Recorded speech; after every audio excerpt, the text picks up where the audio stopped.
Voces, plataforma de difusión cultural. Entre Voces con Cheli O. Les agradecemos por acompañarnos en una emisión más de su programa Entre Voces. Este es el segundo programa que realizamos en el Centro Cultural Paula de Allende con nuestro invitado Francisco Javier Garza Allende. Yo soy Cheli O y este es su programa Entre Voces. Comenzamos.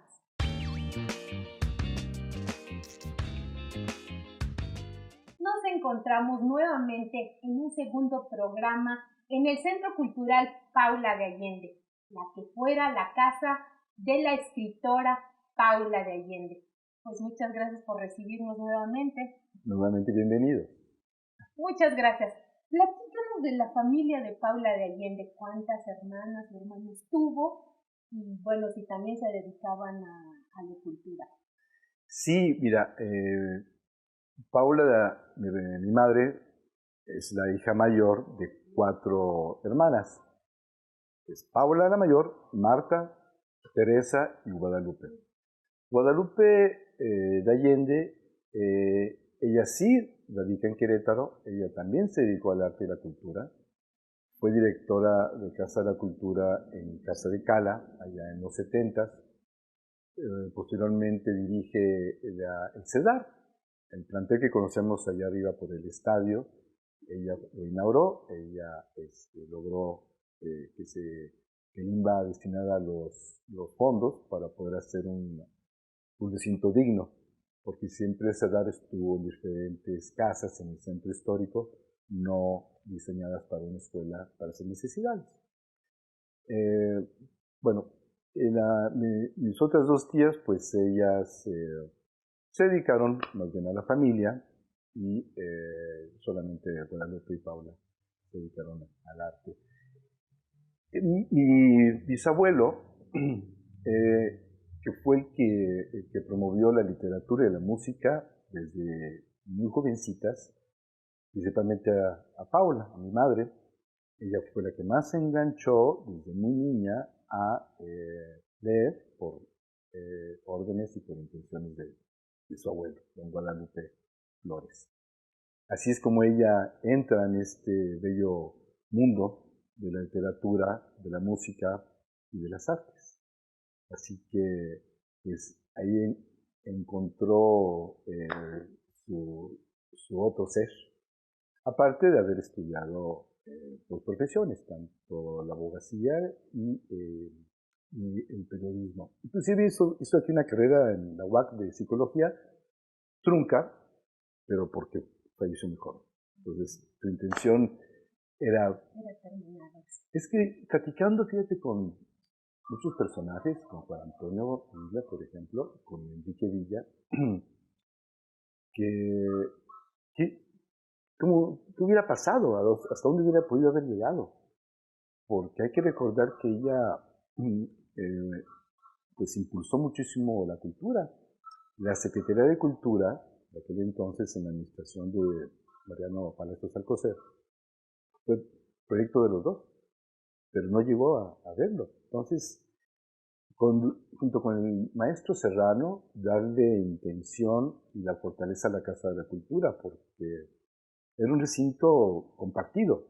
Cuando la Casa de Cultura empezó, ahí en el centro, pues tenían unos espacios muy precarios. De hecho, empezaron en la calle. Ahí donde daban clases, tomaban clases los muchachos, pero en los arquitos. Y poco a poco fueron tomando este espacio, que era la sede de una institución de gobierno, no recuerdo, algo del PRI, pero les daban un cuartito abajo, hasta que pudieron tomar todo el edificio. Y de ahí, pues, ya sabemos la historia con Camacho Guzmán, que quiso cerrar la Casa de Cultura durante la administración de Juan Antonio Isla, y pues ese fue el trabajo de ir avanzando. ¿Hasta dónde hubiera llegado? Imagínate, con esa visión que tenía, bastante adelantada para su época, podríamos decir. Y nos comentas que todavía tienes cajas de escritos que no se han publicado. Es que era una mente muy lúcida. Es increíble la cantidad de trabajo que hay, que dejó hecho a mano, y la participación con diferentes medios. Y sí, tenemos cajas y cajas que vamos a digitalizar, vamos a seguir descubriendo, porque hay que tratarlos con mucho cuidado, porque también ya hace ya más de 4 décadas que están guardaditos y el papel hay que tener mucho cuidado. Entonces vamos a hacer este trabajo de dejarlo en digital. Entonces, es un trabajo muy arduo, pero verdaderamente vale muchísimo la pena. Y ¿cuándo se decide convertir la casa de Paula de Allende en un centro cultural? Pues por los antecedentes. Aquí siempre hubo personajes del medio y pasaban días. O sea, era llegar y estar aquí, convivir en forma, vamos a decir, familiar, convivir. Las comidas eran deliciosas en compañía de todos estos personajes, de Efraín, de Alejandro, de Juan. ¿Quién era más cercano, Alejandro ahora? ¿O sí. Gutiérrez?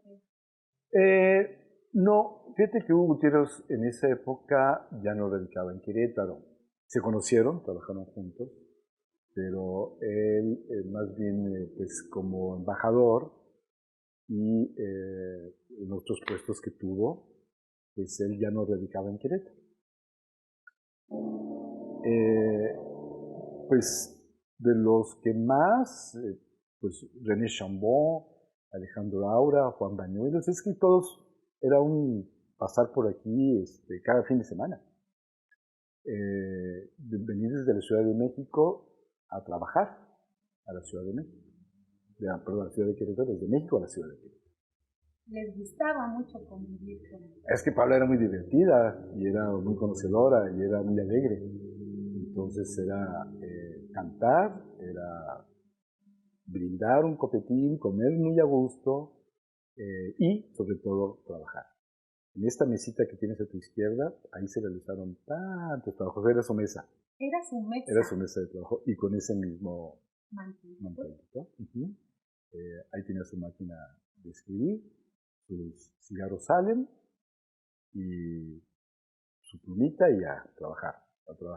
Y ella trabajaba mucho de noche, de cuando no estábamos dando lata a los tres, mis hermanas y yo, a las 9 a dormir, y ella se quedaba casi hasta el amanecer a trabajar.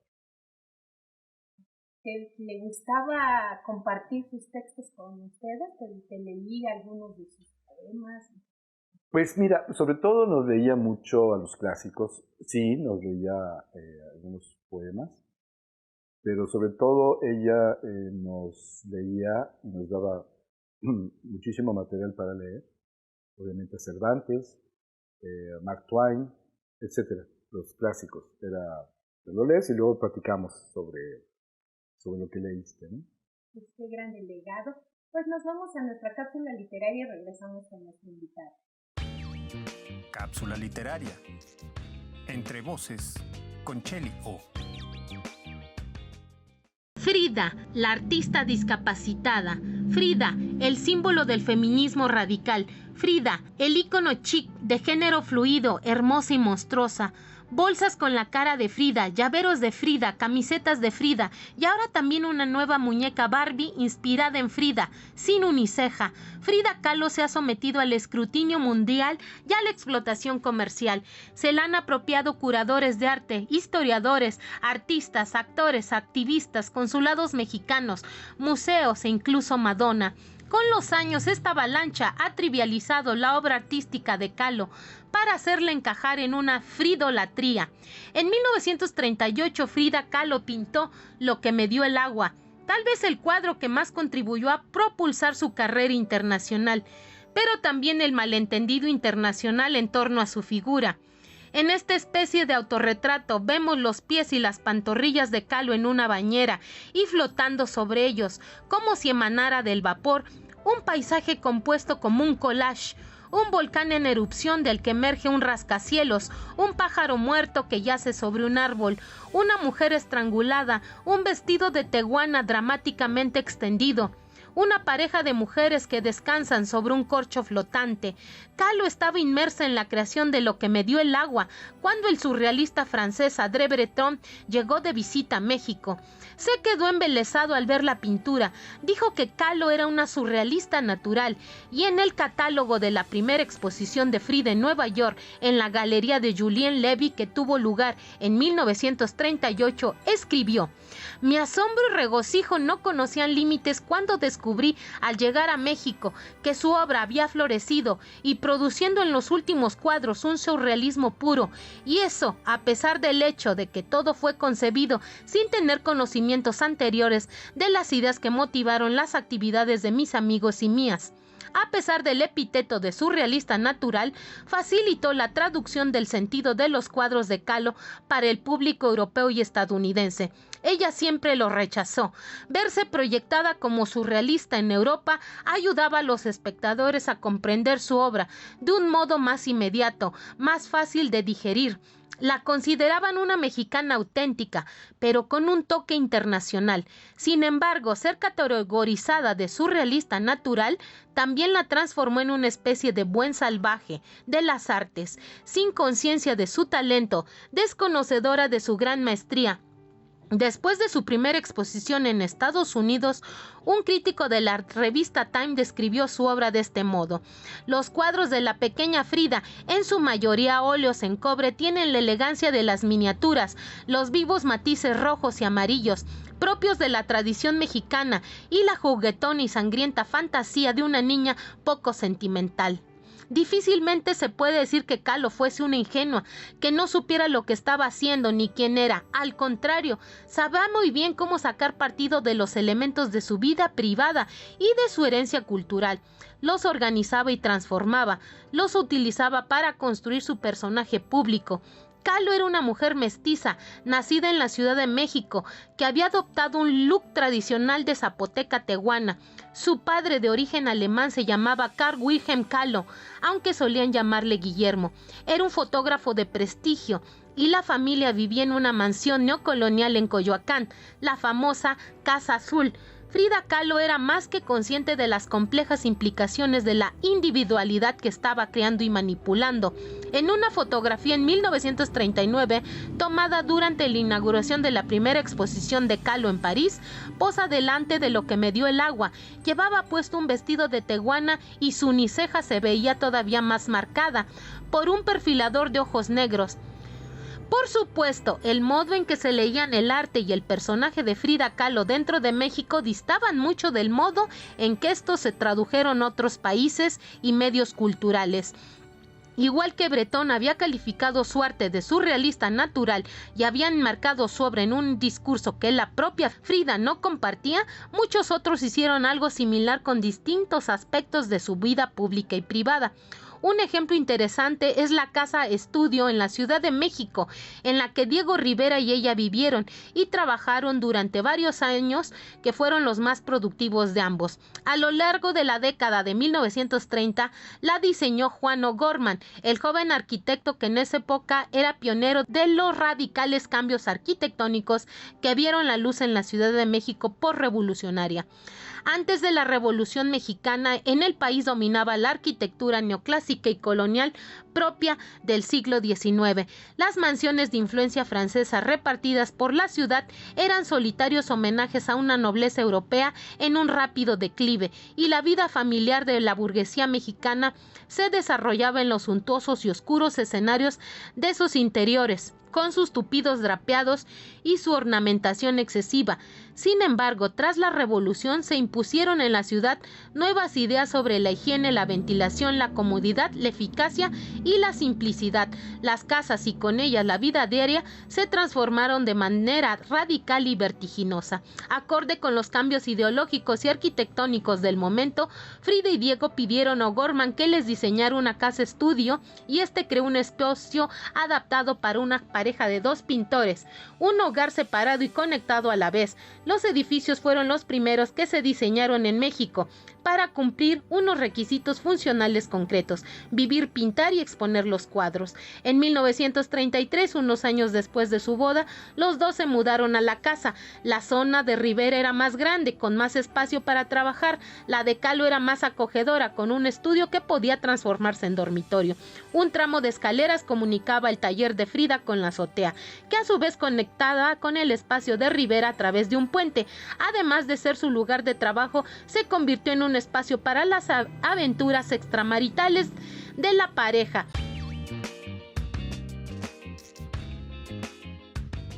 Regresamos con nuestro invitado Francisco Javier Garza Allende. Estás preparando, bueno, ya se ha presentado una puesta en escena que son Los Hijos de Caín. Ahora va a tener nuevas presentaciones. Platícanos de ese trabajo que estás realizando en conjunto con Betty. Sí, pues para el 29 de abril de este año se va a presentar la puesta en escena Los Hijos de Caín, como has mencionado. Es una obra de Johnny Steinbeck, que se conoce más como Al Este del Edén. Es una realización y dirección de Gilberto Martín del Campo Allende, y la traducción fue hecha por Antonio Vilanova Allende. En esta obra de teatro pues tenemos grandes actores. Voy a tomar mi acordeón. El elenco está Julieta Márquez, está Carlota Desier, Pamela Jiménez, Ituriel Hernández, y en apoyo técnico y producción estamos yo, su servidor Francisco Garza Allende, Claudia Gutiérrez, Tamara Garza Ortiz, que es mi hija, y pues esto será en el Rosalío Solano, en el Teatro de la Ciudad, para el 29 de abril. Vale la pena, es una lectura escénica. Entonces es una cuestión muy fresca, no es actuada, obviamente, no es de atril. Entonces hay mucha cuestión interesante de observar, y es que los invitamos a que nos acompañen el 29 de abril en el Teatro Rosalío Solano. Muy bien, y aparte de estas presentaciones, ¿tienes algún otro proyecto cercano que tengas? Bueno, por el momento es esto, que implica pues bastante trabajo porque el espacio es nuevo. Pues tenemos una oferta también para participar con Leonardo Costa para hacer una gira. Sí, trabajamos también marionetas, entre Claudia, obviamente Leonardo Costa, las marionetas de la maestra Pilar Vega, y Claudia y yo, que somos pues los segundos a bordo, por decirlo así. Y ya el año pasado hicimos una gira en la sierra, apoyados por el Instituto Estatal de Cultura, y ahora pues estamos en espera para hacer esta gira en diferentes espacios y recintos culturales del municipio de Querétaro. Muy bien. Entre otras cosas. Nombres conocidos: Leonardo Costa y Julieta Márquez. Es que estuvimos en una pastorela. Con Hernando Lozada. Con Hernando. Bueno, sí. Nos conocemos también de hace muchos años.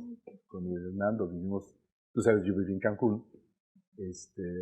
Allá trabajé conviví mucho con Leonardo y con Pilar.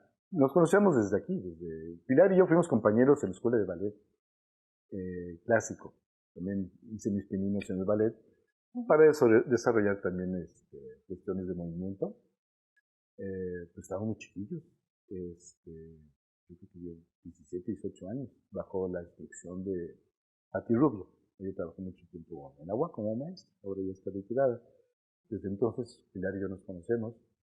Y pues ese es otro de los proyectos con las marionetas de la maestra Pilar y Leonardo Costa.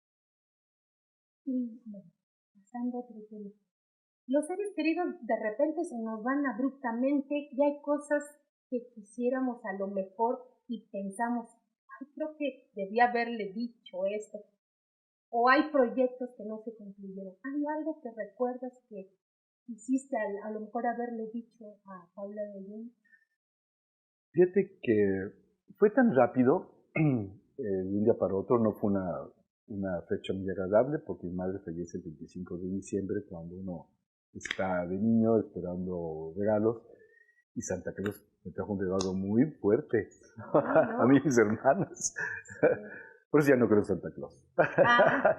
Pero fíjate que yo medito mucho, platico mucho, leo mucho las cosas de mi madre y hay un contacto, yo le llamo contacto umbilical, que hay mensajes. Entonces, aquí la tenemos como guardiana a través de nosotros, con esa mirada que no nos deja de ver a nadie. ¿Quién lo pintó? Esto fue, mira, aquí está, ahorita no lo tengo porque son tantas cosas, pero este fue un pintor en México que hizo este dibujo para una sesión de poemas. No tengo ahorita el nombre, no alcanzo a leer, porque es tanto, que a ver si te fallo. Pero para mí es muy emblemática esa mirada. Entonces, pues yo rescato mucho por lo que ella escribe. Mi madre fue muy adelantada al tiempo. Ella sabía que iba a morir joven. En sus poemas, el poema que se llama La muerte, está anunciando. Está anunciando que sabe que no va a vivir mucho tiempo y que es bienvenida. Yo creo que Paula de repente sí tenía poderes psíquicos, sabía cosas que iban a pasar. Muy visionaria. Entonces por eso mismo se adelantaba mucho a las cuestiones de la historia, inclusive, de lo que venía, ¿no? Así que, pues a través de su lectura, a través de lo que leo, es como yo me comunico con seguir aprendiendo. Sigo aprendiendo un poco sobre su trabajo y lo que dejó escrito. De su forma muy peculiar y muy personal. Y platícanos de tu experiencia en las casas de cultura. Estuviste en el taller de serigrafía y tu experiencia como traductor de reconocidas estrellas. Sí, hombre, eso fue una sorpresa. Aquí en Querétaro, pues fui alumno del Diablo, de Julio César Cervantes, Livio Garduño, fueron mis maestros de taller de serigrafía. Por eso me fui a Hermosillo a trabajar allá en Casa de la Cultura, muy jovencito. Pero ya no me quedé, porque luego descubrí los veleros y me regresé a... ¿Te quedaste? Sí, hombre, es que también quería estudiar aviación, pero al ver esta cuestión de que los veleros eran... Es un avión, nada más que acostado.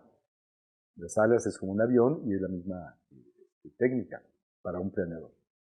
Tu alimento, tu gasolina es el tiempo. Y vas a donde tú quieras. Y bueno, pues regresando a la cuestión de tener mis marinas en Cancún, de repente dije, ya, quiero conocer el mundo. Mi intención era navegar, pero dije, bueno, me voy a Europa y de allá navego. De allá, me abro la cruzada del Atlántico, ¿no? y bueno, allá trabajando con los espacios ocupados, que es una línea que se desprende de las Brigadas Rojas, ya apaciguados, fomentaban el arte y la cultura en espacios tomados. Y pues ahí conocí a Luca Banchi, que me llevó a trabajar con estos grupos por hablar inglés, italiano. Dices que necesitamos alguien que hable inglés.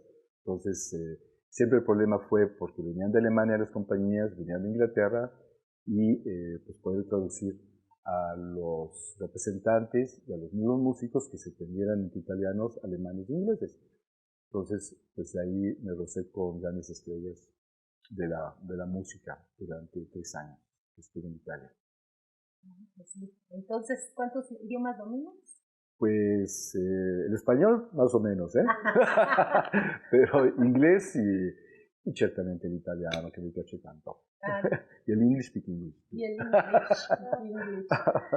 Muy bien, pues te agradecemos mucho por abrirnos las puertas de este emblemático lugar que de imaginarme a Paula de Allende trabajando en su mesita. Pues es algo, no sé, fascinante. Pues mira, aquí está con nosotros, siempre se invoca, aquí siempre está a faltar, con todas sus cositas, su agüita, su fuego y siempre su presencia. Y les da la bienvenida a todos.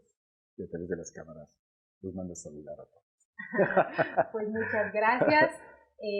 Mi mamá no la conocía en persona, pero sí conocía su poesía. También poeta. Un día hay que platicar de tu mamá. Sí, también, claro que sí. y leer algo de tu mamá. Sí.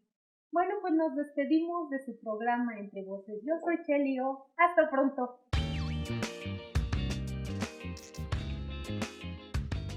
Y este otro es un poema también de Paula de Allende dedicado a Emiliano Zapata. Se llama Centinela de la Tierra. Eran los días de fiebre, atravesando el cansancio de los años, y tú estabas. El negro acerado de tus ojos incendiaba el aire y la llamarada se tendía sobre la tierra de tus pobres. Se agitaba la furia, tanto tiempo adormecida, en el hombre caminante del polvo y del viento, y tú estabas. En la hora del fuego, vigía de tu doliente pueblo, y caminabas por la espiga dorada de sus sueños, en las riendas del coraje mismo, de un jinete atravesando el silencio expectante de los montes. Emiliano, en tu nombre se mece todavía tu estancia breve, y la mirada de tersuras profundas todavía nos habla de su amor al pueblo. Paula de Allende.